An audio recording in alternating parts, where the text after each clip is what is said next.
Accuse me of rope? Okay, enjoy your time in jail. Before the whole mess starts, I want to apologize for my English, but it's not my first language and I will try my best. So I have been with my ex-G, not real name, for 4 years, and between us everything was fine. We were in love for most of our time and we rarely argued because of similar interests and hobbies. Our family went along well and we were about to start living together. I was searching for a house big enough for us and why not with more rooms for our future kids. At that time we were already living together at one of my parents' houses, but it was small and made only for one. In that house I had many security cameras because of a past trauma with thieves inside my family house when I was a kid, so I wanted to be sure that my house was protected enough. Long story short, I found out my ex, not real name for obvious reasons, was cheating on me and I found it out through the security cameras. I broke up with her immediately and the idea of forgiving her never crossed my mind for a second.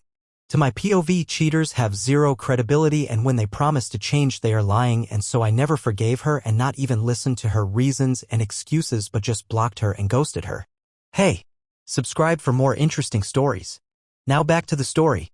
She spent months trying to reach me out, contacting me with fake numbers, making their friends writing me texts and calls to forgive her, but I always blocked the numbers and ignored her.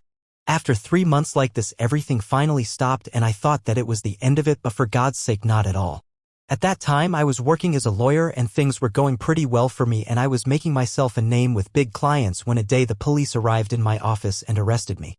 I and my colleagues were in shock because to the police officers I was accused of sexual abuse and stalking on my ex. There I realized that she was a crazy lying bitch. Useless to say, I lost my work and my credibility and I had to go to the trial and defend myself from this false accusations. Fortunately, it went out after a month that it was all a lie and I brought many proofs, calls and texts, that actually she was the one stalking me and harassing me for breaking up with her because she cheated on me. She was sentenced to give me a ridiculous compensation, just a few $1,000s and some hours of social services.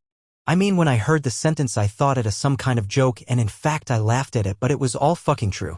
So I started another legal war against her for false rape accusations with the aggravations of premeditation and malicious compliance. I hope that malicious compliance are the right words.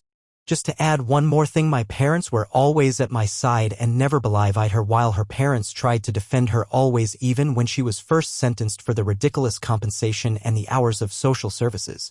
The case took 2 years to be solved when finally she was sentenced to 8 years in jail, no good behavior clause, and this time a more appropriate compensation around $200K. But you know I'm not happy about this because for how much I wanted my revenge, no legal study wanted to hire me because of this. My case was pretty famous in my country, so I was obliged to change country. And here I'm finally telling someone this awful story of my life.